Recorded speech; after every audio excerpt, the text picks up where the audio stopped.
بسم الله الرحمن الرحيم نحمد ونصلي على رسول الكريم السلام عليكم ورحمة الله وبركاته. Alhamdulillah, we praise Allah subhanahu wa ta'ala, ask him to send peace and blessings on his beloved and our beloved Sayyidina Muhammad sallallahu alayhi wa sallam. This short chapter, and there's a part of another chapter regarding, of course, the book is Ahwaalul Quboor, the horrors of the grave. Someone sent a message, they said Ahwal doesn't mean horrors.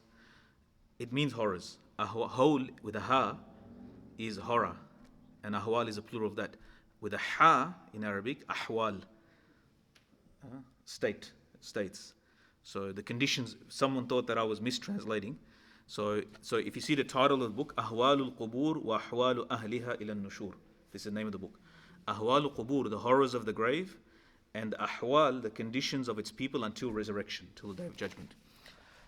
Anyway, just so people say, why is it called horrors of the grave? Because we're talking about Jannah, reward as well. But it's the title of the book I'm going through, so can't change the title of the book. Kalam al-Maut wa Raddu salam. In this chapter is about the speech of the deceased and their replying to the salam. As already previously has been mentioned, so I'm translating this, it has previously been mentioned that the speech of the dead and their replying to the salam. And this does not negate the speech of Rasulullah sallallahu alaihi wasallam. They are not capable of replying, because this is not because negating answer is not absolute, firstly, and it doesn't mean just because it's also related to the even if they do speak, the living people, they don't hear when they do speak. But it's already been established, and he'll give some narrations here, that the dead do speak, and also mention when they don't speak. In Sahih Bukhari, it's mentioned, narrated by Sayyidina Abu Sayyid al-Khudri radiallahu anhu, the Nabi sallallahu alayhi wa sallam said, when the janaza, meaning the dead, the person is placed and carried by the men on their necks, if it is a righteous soul, if it is a good person, he will say, the soul will say, qaddimuni, hasten me to the grave, because once you receive the reward, is qaddimuni, like, take me quicker to the grave. وَإِنْ كَانَ غَيْرُ صَالِحًا, if it is not righteous, it is not pious, then it will say to the people, يَا وَيْلَهَا أَيْنَ تَذْهَبُونَ بِهَا. You say to people, where are you taking this procession? Like, woe to it, and أَيْنَ تَذْهَبُونَ, where are you taking it? Its voice is heard by everything except for insan. يَسْمَعُ صَوْتَهَا كُلَّ شَيْءٍ إِلَّا الْإِنسان. Everything other than insan hears it. If insan was to hear the voice of the sound of the shrieking and the shouting of that dead person, then they would faint from hearing, from the shock of hearing it. In another hadith mentioned, which was mentioned in the previous chapter, the hadith Anas radiallahu anhu, when the dead person is hit in the grave with the hammer or the sledgehammer out of iron, it shrieks. Everything hears it except for insan and jinn, thaqalain, غير thaqalain, except for insan and jinn, every other creation hears it. And it's narrated, وَقَدْ وَرَى فِي حَدِيثٍ مَرْفُوعٍ, there's a hadith, it is not sahih, whoever dies and does not leave a wasiyah, does not leave a will, he will not be able to speak till the day of judgment, or he will not be able to speak on the day of judgment. Not until he will not be able to speak on the day of judgment. In a riwayah of Abu Muhammad al-Kufi, that who narrate in Munkadir, who narrate from Jabir, whoever dies without a wasiyah, without leaving a will, then he will not be permitted to speak until the day of judgment. And he was said, they said, Ya Rasulullah, will he speak before the day of judgment? And he said, yes, and they'll visit each other, meaning the dead will visit each other. And Abu Ahmad Hakim has said this hadith munkar, and the person, there's a narrator who's there's an unknown person, meaning the narration is not is weak. It's mentioned, Ibn Abi Dunya has mentioned from Muhammad ibn Hussein, who narrates Sayyid ibn Khalid ibn Yazid al-Ansari, from a man from the people of Basra, who used to dig graves. This man used to, so it gives a chain of narration for this. It's not a hadith, but the same process is applied. And this person, he in Basra, he used to dig graves, and he said that I dug a grave once, and I put my head near the grave. He's a grave digger. In the old days, now we got diggers. If you go to a funeral today, the machine does most of the work. But in that time, and still now many parts of the world, the people with their hands, they dig the graves. And he became tired and he slept. He said, two women came to me in my dream. while I was nodding off. One of them said, "Oh, the slave of Allah, we beg you to turn that lady whose janazah is coming away from us, like not to be near our grave." So when I woke up suddenly, and the janazah of one lady was coming, so then I directed him to another grave that was dug. Instead of this grave that I've dug, I directed him to another place. He said, that night I saw those women in a dream again. And they said to me, Jazakallah anni khair, on behalf of us, Jazakallah, on behalf of me, may Allah give you the best of rewards, that you turn this shar, this evil away from us. He said, why is there's two of them? And he goes, only you speak, the other one doesn't speak. She said that she died without a wasiyah, without leaving a will. Interesting, the few narrations that I mentioned here. Why is this chapter here? Do the dead speak? So this is what these narrations, there's weak ones, there's sahih one at the start, but it's establishing that they do make sound and they do speak. But that a person does not leave a will, does not leave a wasiyah. And the one who dies without a wasiyah, وَحَقٌّ لِمَنْ مَاتَ مِنْ غَيْرِ وَسِيَّةٍ أَنَّهُ لَا يَتَكَلَّمُ إِلَى يَوْمِ الْقِيَامَةِ. This is it's an obligation upon them, they will not speak. After you die, there's only one thing that speaks for you, is your will. And that's the similar, why not speaking? Because there's something that actually talks for you when you die, which is your will. It represents your money matters and so forth. It sorts out your last, the last testament or last, what's the word say? Last will and testament, last statement that you make. But it has serious repercussions in the world. We know in families how much, like if this, why till Qiyamah? Because this thing can compound for generations. If wasiyat is not done, inheritance is not done properly, then wealth can be lost in one generation. Then these are things that generationally, we hear the stories of, especially the ultra rich, the very rich. It's like 100 million, cut out all the kids, give it to the 20-year-old wife. Like an 80-year-old. These stories happen, right? So they totally cut out their whole family, children and so forth from a previous marriage. These things are very common. But the repercussions of that could be centuries. It could last for so long. So because it's speaking on your behalf, it's your, and then it gets compounded. Like when the next person dies, then it's compounded to the next generation. And ulama have mentioned this in cases have been written where one generation didn't do it properly, then when next generation now trying to track, because you're supposed to be distributed, one generation didn't get distributed, now another person died who took more, now their one has to be tracked back, they took more than what their right was. It gets very messy and ugly. Most of the reason why a lot of the problems happen, and even inheritance, we don't know what we own. Mufti Najib, those who remember him in Melbourne 20 years ago, one of the advice he used to give, he said people should know what they own. What's your milk? What's your ownership? So like this is something should be known. I know that there's like we're in a family together and so forth, but when divorces happen, when death happen, it becomes very ugly.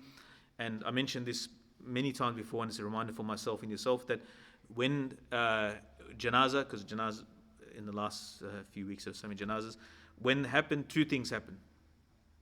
All the money matters come out in the open, all right, and all of people, the long lost cousins come out as well.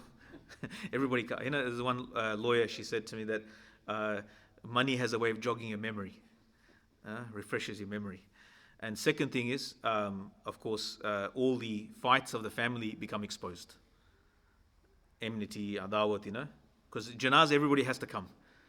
It's an ajib system, the miras system, the way it's broken down and the way it's given and so forth. It brings everybody has to come back together somehow.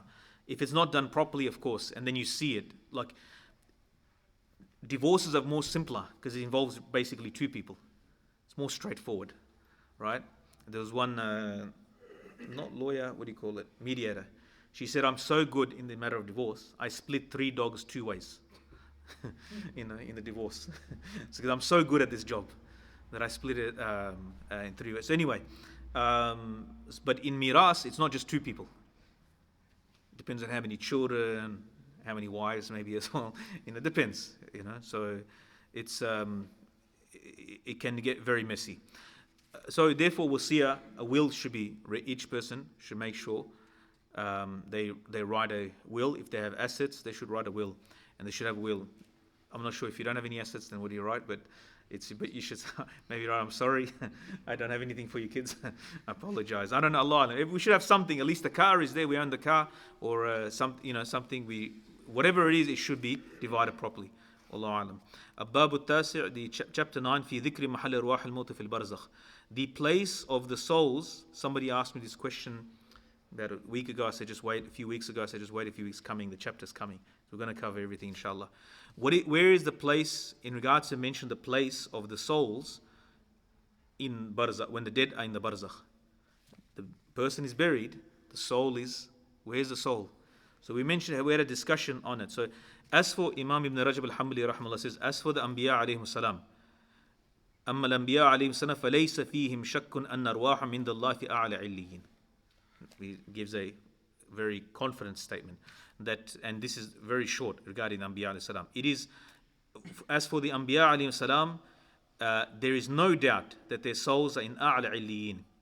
What's A'la Illiyin? There's a big discussion on that, and I'll read it to you so that because you'll hear these words, and it's in the Quran. إن الكتاب الأبرار إن الأبرار لفي نعيم وإن الفجار كلا إن كتاب الأبرار لفي نعيم. What's before that? Where am I? كلا إن كتاب الأبرار لفي عليين. Yeah, that's what I was saying.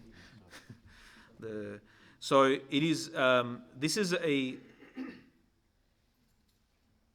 So in the tafsir. So this is in Tafsir Al-Qurtubi. In Surah Mutaffifin, you can read the tafsir in detail. In Kathir and other tafsirs, go have a look. There's long discussions on it, what this is. And Sijjin is the opposite of that, it was Jahannam. And some say this is it's regarding the book, and it's about the souls. And I'm just trying to summarize, get to the main point. That he said, who said this? Ka'b al-Ahbar, one of the Sahaba radiallahu anhu, he said this, that indeed the soul of the mu'min, when it dies, when the soul is taken out, it ascends to the heavens, to the sky. And the doors of the heavens, the sky is open up for him. And it's greeted by the malaika. And then they go out with the soul, like an entourage with him, until the arsh. And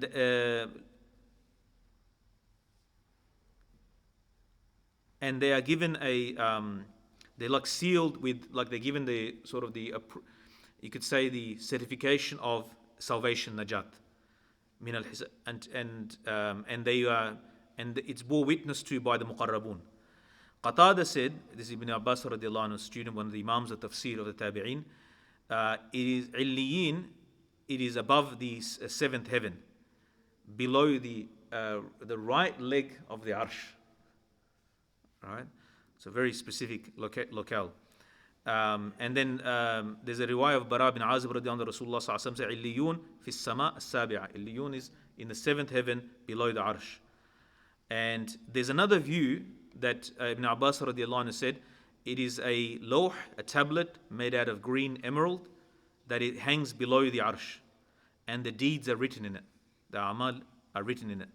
And Farah, one of the mufassirin, said, it is elevation after elevation.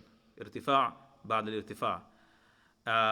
And it was also said that Illiyun is a place that is very lofty, that doesn't have a limit.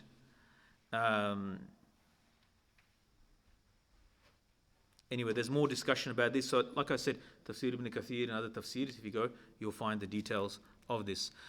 So it's mentioned in the Sahih al-Bukhari that the last words of Rasulullah sallallahu alaihi wasallam at the time of his passing away, which indicates that why this hadith is mentioned, because we look at the chapter. Where are the souls? So from this, Imam Ibn Rajab Rahimahullah established something interesting. This hadith is the last words of Rasulullah sallallahu alaihi wasallam. His words were, does anybody know? The last words of Rasulullah sallallahu alaihi wasallam. Allahumma rafiqul a'la.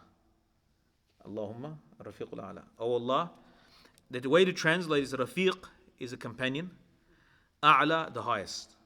One way I've read the translation, companion on high, right? But what is it? Or with the companions on high. So there's various explanations of this. The strongest is this, that at the time of death, and there's another narration related to this, Sayyidina Aisha radiallahu anha, because Rasulullah passed away, he breathed his last on the lap of our mother, Sayyidina Aisha radiallahu anha. Before he passed away, he asked for a miswak. She softened it for him because he was not well, he had a fever. So she softened him with her saliva, and then she gave it to Rasul. She did miswak, or he did miswak, and then she passed away. She said, Rasul passed away between my chest and my lap, right? And of course, she was, her husband is in her arms, and he passed away, and these were the last words. And she said that I knew that he chose other than us, meaning this world, the people of this world.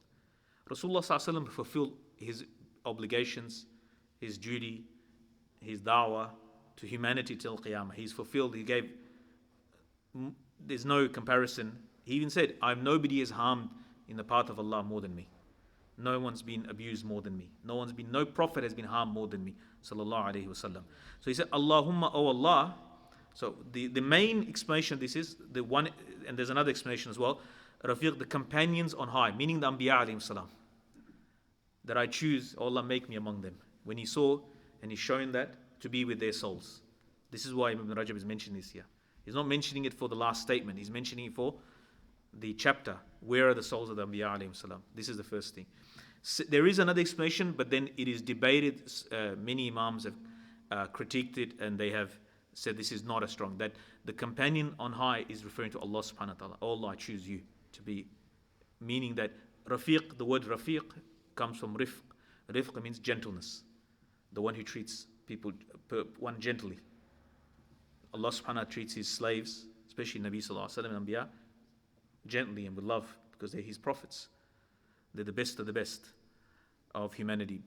And so this is one issue. But this view is criticized by the language experts and so forth from the Mufassirun. The first view is considered, and I've seen that if you check tafsirs, again, with this can be checked in tafsir and books of hadith, the detail. Ibn Mas'ud radiallahu anhu said that when Rasulullah sallallahu alaihi wasallam passed away, somebody asked, فَأَيْنَ هُوَ? Where is he? And his answer was short, fil Jannah, in Jannah. The next section of this chapter is Mahall Arwah Shuhada, the place of the souls of the Shuhada. وَأَمَّ الشُّهَدَاء فَأَكْثَرُ عُلَمَاءَ عَلَى أَنْهُمْ فِي الْجَنَّةِ. As for the Shuhada, Imam Ibn Rajab Hanbali says, the majority of the ulama say that they're in Jannah. وَقَدْ تَكَاثَرْ بِذَلِكَ hadith, and there's too many hadiths to testify to this. فَفِي صَحِيحِ Muslim, in Sahih Muslim, Masruq has narrated that we asked Abdullah bin Mas'ud radiallahu anhu about this ayah. وَلَا تَحْسَبَنَّ الَّذِينَ قُتِلُوا فِي سَبِيلِ أَمْوَاتٍ بَلْ أَحْيَاءٌ عِنْدَ رَبِّهِمْ يُرْزَقُونَ.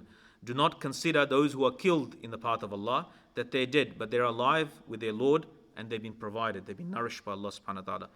So when we asked him about this, he said that their souls are in the necks of green birds, and they fly around chandeliers or lamps that are hung under the arsh.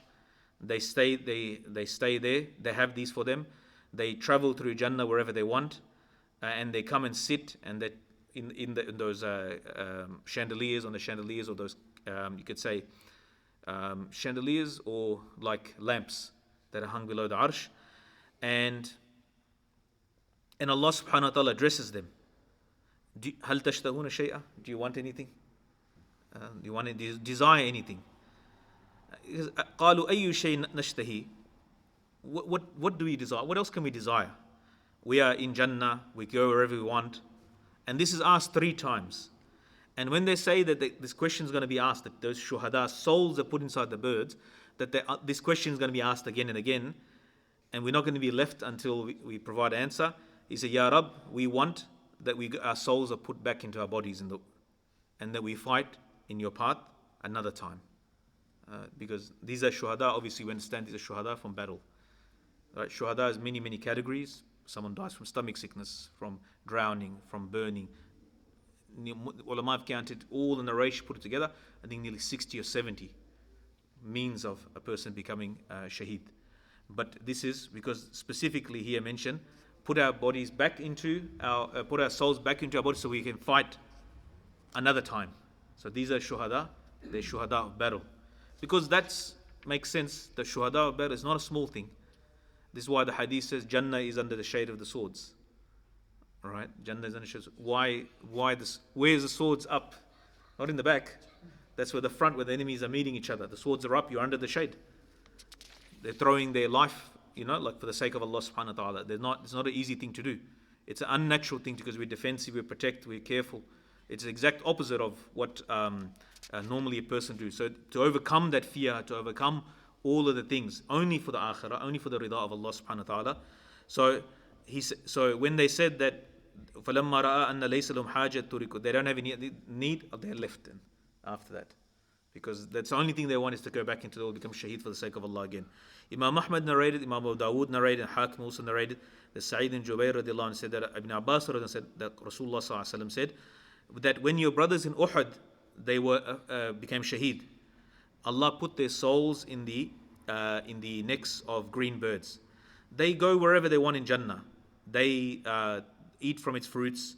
They go to these lamps or these chandeliers that are hanging before the arsh, made of gold, and which are hanging in the shade of the arsh, and they enjoying the food and they enjoying the drink, right? And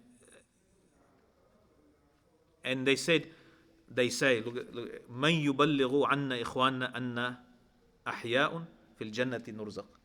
Because who will convey to our brothers that are alive that we're in Jannah, we're getting rizq from Allah subhanahu wa ta'ala. So that they don't recoil from war, from harb, from fighting. And وَلَا يَزْهَدُ عَنِ الْجِهَادِ, and they don't step back from jihad.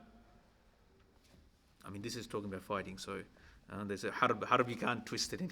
There's no other way to, people in this time, every effort is like, mashallah, he's doing jihad, he's doing 12 hours of job, is jihad.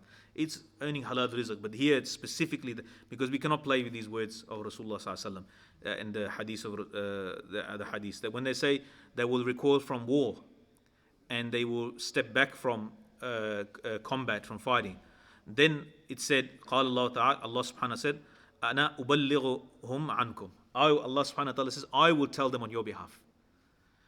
فأنزل الله, then Allah revealed this ayat. This ayat is their wish, the shuhada's wish. وَلَا تَحْسَبَنَّ الَّذِينَ قُتِلُوا فِي سَبِيلِ اللَّهِ أَمْوَاتًا بَلْ أَحْيَاءٌ عِنْدَ رَبِّهِمْ يُرْزَقُونَ. In last two narrations, that Nabi sallallahu alaihi wasallam said the souls of the shuhada and green birds, similar hadith and the honor that they're given and so forth.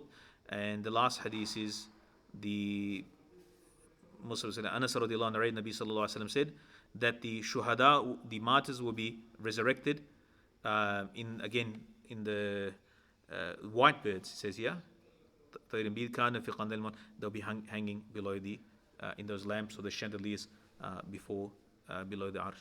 So this is shaheed. That is every mu'min desires that, to die for the sake of Allah in His path, for raising the standard of deen. And if you don't have that in you, then Rasulullah has warned us about that. That He has warned that the person who dies doesn't have that in them. We have to develop that wanting this to become shaheed. I mean, this is something that's a difficult topic even to mention sometimes in public. Because people take this the wrong way, but it's built into our deen. And if you don't have that in you, Rasulullah says a person dies on a branch of nifaq, on hypocrisy. It's a serious matter in our deen. Last thing I want to mention was, because deen is so important that people gave up their life for it. And people that died for the deen, we revere them in Islam. From Badr and Uhud and Sumayya and Yasir radiallahu anhu, all the Sahaba radiallahu anhu, they were shaheed, like we name our children after them. We revere them. We're not ashamed of them. We're Muslim because of them. I was in Palestine and there was a grave of shaheed that came in the army of Salahuddin Ayyubi. It was one village we were staying in, next to the masjid, a grave. He came, Alimi or something, I forgot the name. He said he became shaheed in Salahuddin. Like, we revere this act because those are the things that we're Muslim for. People that were ready to die for Islam. It's not a small thing. This is something that a Muslim in his heart, deep down, every Muslim. Umar radiallahu anhu made dua, Ya Allah, make me shaheed in Medina Munawwara. People couldn't understand the dua. Allah gave him shahadat in Medina Munawwara. So all of those battles, all those incidents, because of that, we are Muslims. Maulana Ubaidullah Sindhi rahmatullah alayhi, he came back from exile 25 years back to India. Some students, he's a alim, big alim, and some students of madrasa came to him and asked him, Shaykh, give us some advice. He's just spent 25 years in exile, chased by the British with death warrants on his head in Russia, Turkey, Afghanistan. This is about 100 years ago. And he, ended up Makkah Mukarramah, teach ulama Makkah Mukarramah, and then he arrives back. He was a Sikh who became Muslim. Long story anyway. So he said he got angry. Like when I said Madani asked him to come back to India to teach and got a permission for him to come back. And he got angry. If you want, he goes, you want nasiha? He goes, get ready to die for your deen. He got really, he's known for being tough, It's famous about him being very tough. But he's someone of great ilm as well. But he said, you better die for your deen. So this is something that is built into our deen. Serious things are taken seriously. People take their country borders seriously. People take their lands seriously, their property seriously. But the highest and the greatest, of course, take deen seriously. So we owe to those people. We're not ashamed of those people. We're not ashamed of Sahaba radiallahu anhum, Tabi'in, history, the battles of fought. For us, we're beneficiaries from their sacrifices. May Allah subhanahu wa ta'ala give us understanding and tawfiq. Although we don't deserve it, we ask that Allah give us shahada in His path. Ameen ya Rabbil Alameen. Subhana rabbika rabbil izzati amma yasifun wa salamun ala al-mursalin. Alhamdulillah Rabbil Alameen.